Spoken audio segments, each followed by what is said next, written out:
5, we develop more tools when it comes to stock investing. What I've done is I've laid out 5 basic tips, strategies, tools, whatever you want to call them, to help us understand how the stock market works and how we can make good investing choices. So I've got you 5 principles here. The first, to understand the stock market, is to recognize that transactions lead to price changes. In fact, transactions and transactions alone are what cause prices to change.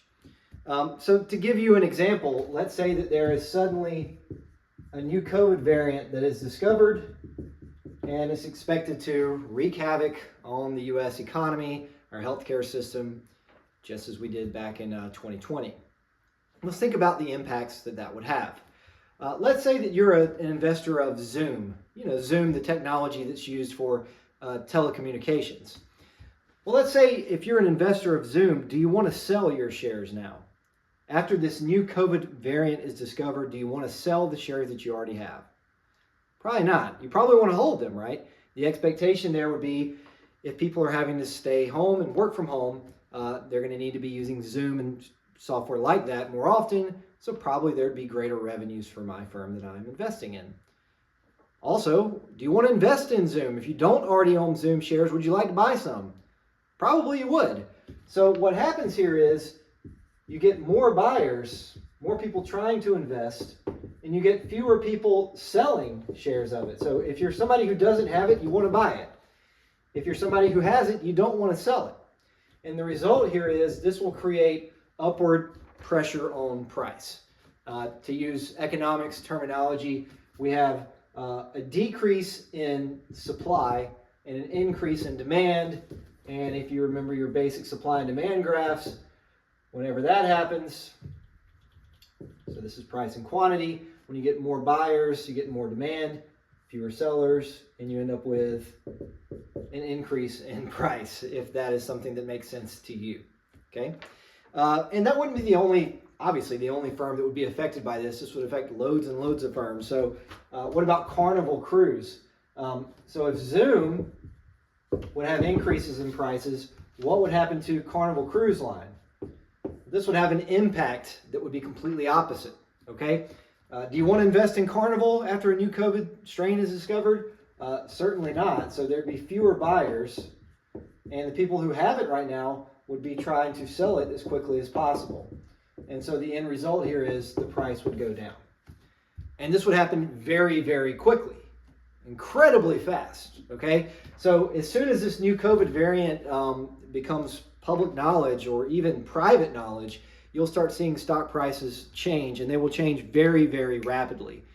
And for young investors that don't have a lot of experience, I don't think they fully realize the extent of that.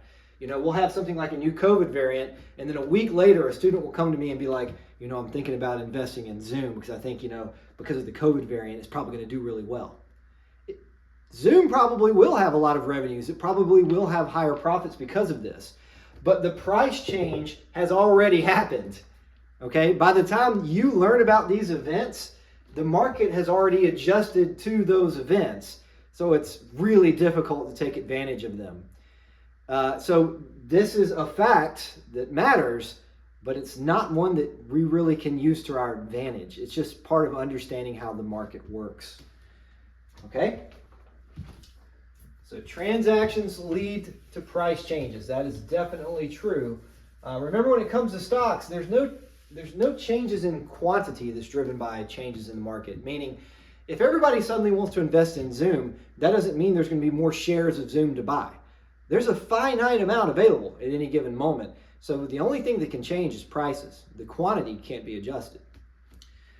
Secondly, and this is kind of alluded to in what I was just talking about there, but the market is forward-looking. The market looks into the future. So as an example of this, let me just give you another scenario here. Let's say that Nike announces it will sign Patrick Mahomes to a contract. They will be the exclusive clothing provider of Patrick Mahomes. In 2 weeks, let's think about how the market would react to that. First of all, let's assume this is good news. Let's assume that investors think this is something that's going to help Nike's profits. We can think about what would happen immediately after the announcement, and we can think about what would happen in 2 weeks. So immediately after Nike makes this announcement, what we would expect to see is that the price would go up. And that's because the market is forward-looking, okay? People don't think this way. Investors don't think this way, okay? And this is the wrong way to think about it. They're going to sign him in 2 weeks, so I should wait to buy Nike stock 2 weeks from now once he's part of the company. That's not the way it works. If I see that Nike is going to be investing in sponsoring Patrick Mahomes, I want to invest in that company now because I think its profits will be higher in the future. I want to buy it now while it's cheap, okay? It's a tradable asset, and I want to get that asset now while it's relatively cheap. So immediately after the announcement, the price is going to go up. And in fact, it may even happen before the announcement. It may get leaked. There may be insider trading. There might be lots of things that are happening. By the time you actually find out about this firm sponsoring Patrick Mahomes, the market will have already reacted to it, even if you are very quick, okay? In fact, a lot of the professional trading organizations have done what they can to make their response times as small as possible. There was even a race to create the shortest wire lines to the Wall Street trading headquarters to make these types of trades, okay? Basically, the length of the wire could shave nanoseconds on the amount of time it takes to respond to information. These are the types of things professional traders are doing. They're cutting down on tiny little margins. You can't compete with that, okay? 2 weeks from now, after he's actually signed, what will happen to the share price of Nike? Probably not much. Because by the time he actually signs 2 weeks from now, the market's completely responded to that. It's already priced in. All right, I'm going to write that down. Priced in, a really important idea in investing. If something is priced in, that means the market already acknowledges it. Okay? To give you an example, another example aside from this, I had a friend who wasn't good at investing, and his investing strategy was every year in May, he would buy Abercrombie & Fitch clothing, and then he would sell them in August. He would sell shares in August. And his logic was Abercrombie & Fitch has the most profits in the summer, so he's only going to hold those shares during the summer. This is idiotic because the price of Abercrombie & Fitch already incorporates this information. There's no way for you to outsmart that system. Likewise, there's no way to outsmart this system. As soon as the market knows that Patrick Mahomes is going to be signed, the market will immediately respond. What you'll see is the share price of Nike will explode up, and then it will stabilize back out. That huge increase is the new information being internalized in the share price. But once it's known, things like the official signing don't really matter much unless new information comes out during that signing. Okay? Hope that makes sense.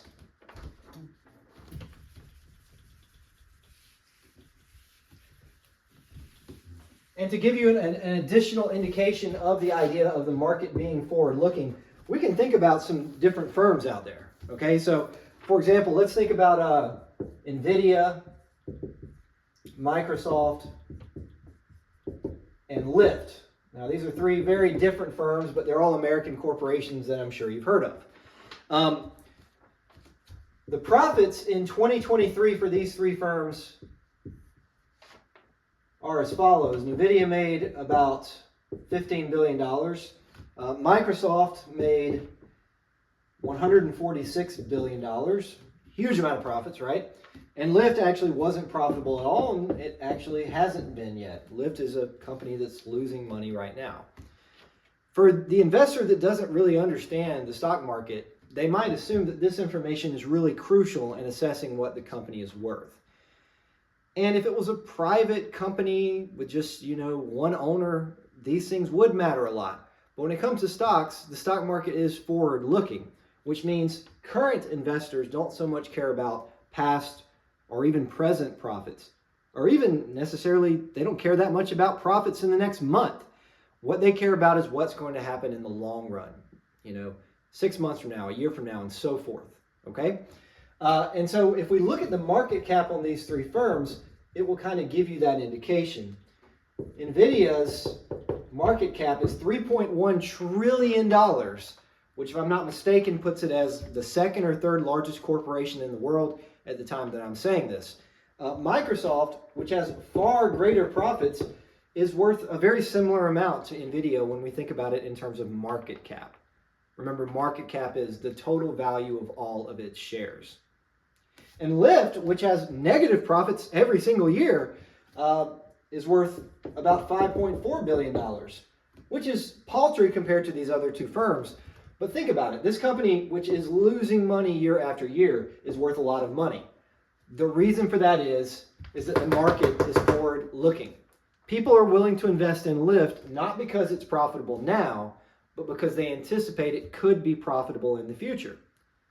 So maybe they think with Lyft, there's a 30% chance that this firm has profits of $5 billion by 2030, and a 70% chance it goes totally bankrupt and is worth nothing. That still means it's valuable, because that 30% chance is worth a lot to the investors. If there's a 30% chance that they're going to generate $5 billion of profit in 2030, then that's worth a lot to the investors today, far in advance of that time period, because the market is forward-looking. It looks into the future. The reason NVIDIA is worth so much is not because it's massively profitable now. It's because investors think it will be massively profitable in the future. So if it has lots of profits 20 years from now, that means its share price is going to be really high even 5, 10, 15, 20 years from now. Okay? The market has a way of looking forward into the future.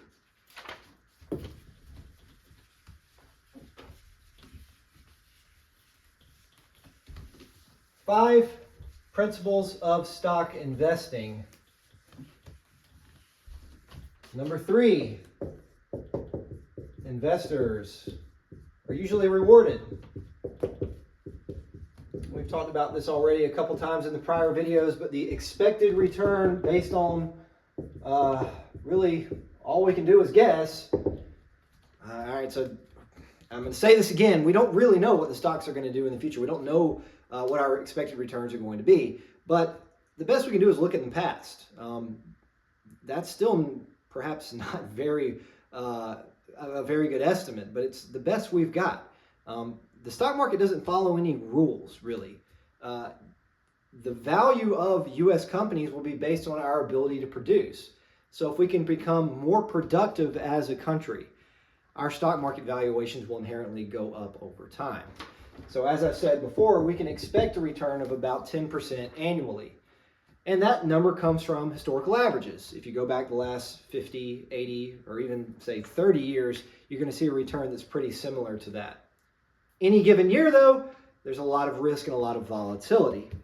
So what I would basically say when it comes to stock market investing, I run into students that are scared to invest, which I get it. It is kind of a rough thing to say I'm going to, take my money and gamble it in the market, because it really is a form of gambling. But it's gambling when you have an advantage, okay? And that's a gamble I'm willing to take. So what I would try to make you recognize, if you're one of the people who is fearful of gambling, is to recognize that you probably have a negativity bias, just like all of us have. And this is a tendency to overvalue or more easily recognize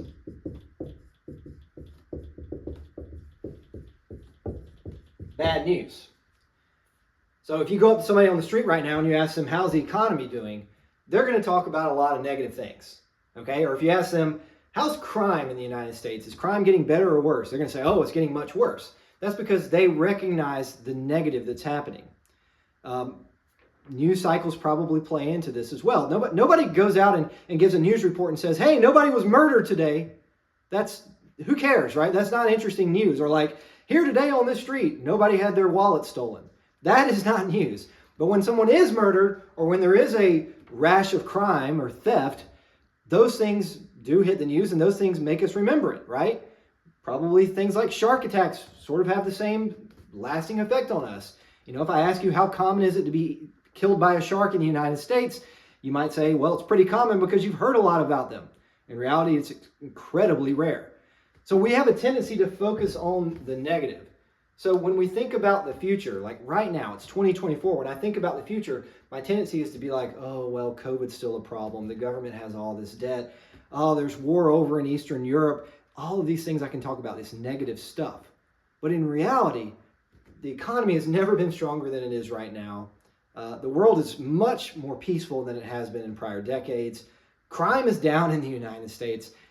Everything really looks a lot better. Well, not everything, but most things look better in the United States. And we become more and more productive over time. About every 25 years or so, our productivity as a country per person doubles. Our wealth is really growing, okay? So it's easy to think about what's happening that's bad, but recognize that stock ownership is allowing you to invest in the entire country and all of the people that are putting in tremendous efforts to try to be profitable. And if you decide you're not going to have a piece of that action, that you're not going to invest in stocks, what you're really saying is you don't want that 10% return. You're not interested in that, okay? So maybe you decide you're going to put your money in savings accounts. Maybe you can earn 1.5% in savings and it's safe. That's true, you could. But the way I want you to think about that in your mind is if you put money in a savings account, what you're saying is you want to earn 8.5% less than what stock market investors are going to earn on average. I can't stomach that. I can't stomach how paltry of a return that is relative to stocks. And I think if you start investing as young as possible, you're probably going to be happy that you did so. Okay, I've never met anyone who says, I wish I hadn't bought stocks when I was young. Everybody wished they had started when they were earlier, when they were younger.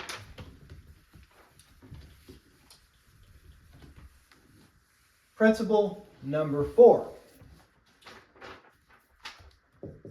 So yeah, there's great returns possible, but stocks are risky.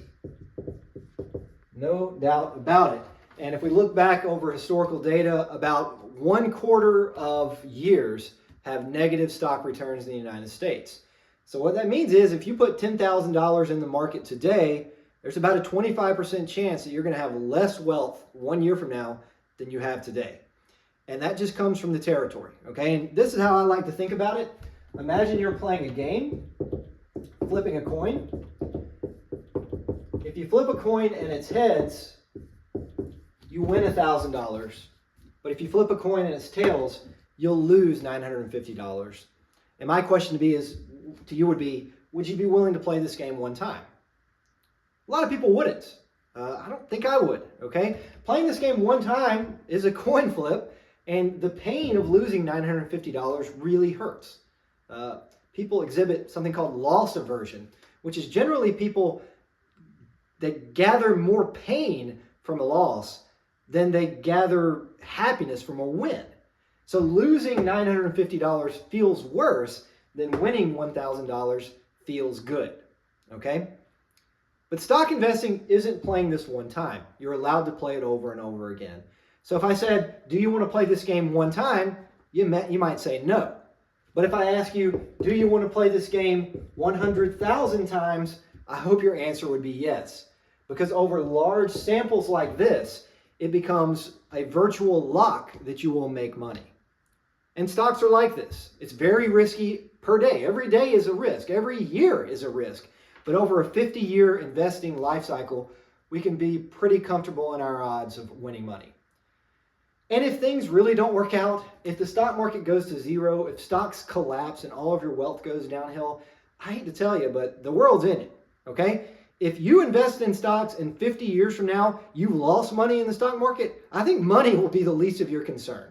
You're going to be out there throwing stones, carrying around guns, just trying to survive, because it would be an apocalyptic event that would cause the market to perform that poorly, okay?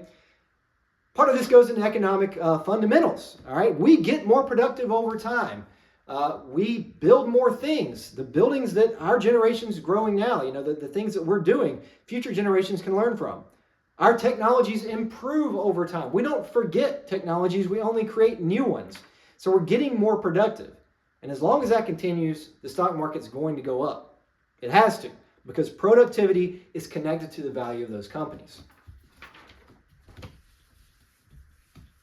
So it is risky. And so what I would say is Play as much as you can, just like you would with any game, like that heads and tails game that has a positive advantage for you. Play as many times as you can. So what that means is invest early and often. If you invest early and often, think about what that does to your growth. Remember this formula here? This is our formula for the time value of money that we learned about back in chapter 2. When you invest early, what that allows you to do is have a large end, have many years for that money to grow. When you invest early, that gives you more time to build up how much you've bought in, to increase your present value. And the other interesting thing is when you can invest early, you can take on more risk. So if there are two people, one is 20 and one is 60, the one that's 20 years old can take on much more risk. And what that means is they can generate a higher expected return. So the younger you can start investing in the market, the greater future value you can generate. And if nothing else, I hope you take that out of this class. Just start investing early because you're going to thank yourself for that later on. And then secondly, in addition to playing as many times as possible, you need to diversify. You need to have lots of different stocks that you purchase. Really, you should try to buy all of the world's stocks if you can, and we'll learn how you can do that in later chapters. So as an analogy, to me, investing kind of feels like I'm a casino. I'm the house, okay? If I was running a casino, what I would try to do is get as many customers in there as possible and open my doors as early as I can. The more people that are playing the game, the more money I'm going to be able to make as a casino. And then secondly, I'm going to diversify. I'm not just going to offer one blackjack table. I'm going to offer lots of different games. In doing so, that will help me weather the storm. If there's a bad day at the craps table for the casino, I can offset that with a good day at the blackjack table. Okay? So just like a casino has an edge over its patrons, as an investor, we have an edge inherent to investing. Just by owning stocks, we should outperform other types of assets. And then fifth, and finally, I want to get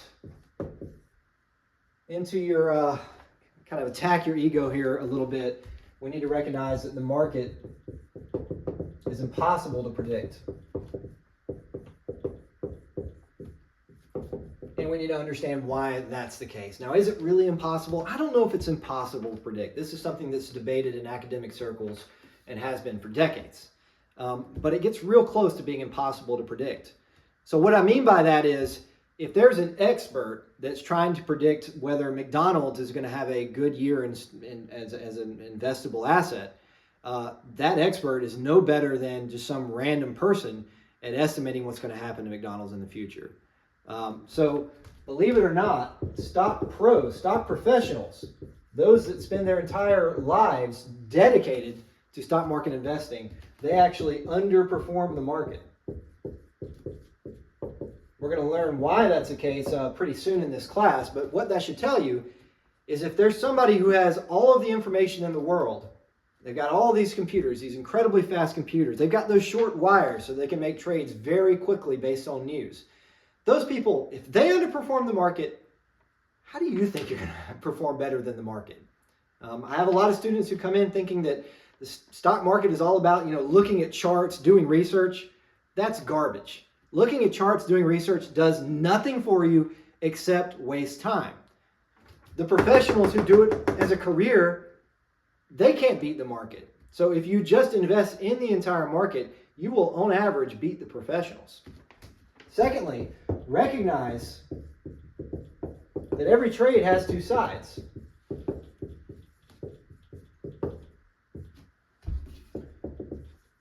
I'll have students that'll say things like, oh, I think I really understand what's going to happen, I think that if I invest in Google right now, I'm going to make a lot of money. So they're going to buy 10 shares. Where are they getting those 10 shares? From somebody else who sells 10 shares. Both of these people are trying to beat the market. Both of those people are trying to generate as high a possible return as they can. So when some student tells me that they're buying 10 shares of Google because they think that they're going to generate a lot of extra wealth for themselves, what I would ask them is, do they think they know more than the other side of this transaction? Do they think they know more than this person who sold the 10 shares? And in fact, most of the transactions out there are from professionals, the people who are spending all the time researching. So if you think you can out earn the professionals, I think that's just an unrealistic expectation, unless you, ironically, recognize that you can't beat the professionals. If you realize you can't beat the professionals, then all you have to do is invest in index funds, and you actually can beat the professionals. Again, we're going to learn a lot more about this in the future. I'm just giving you a taste of these ideas right now.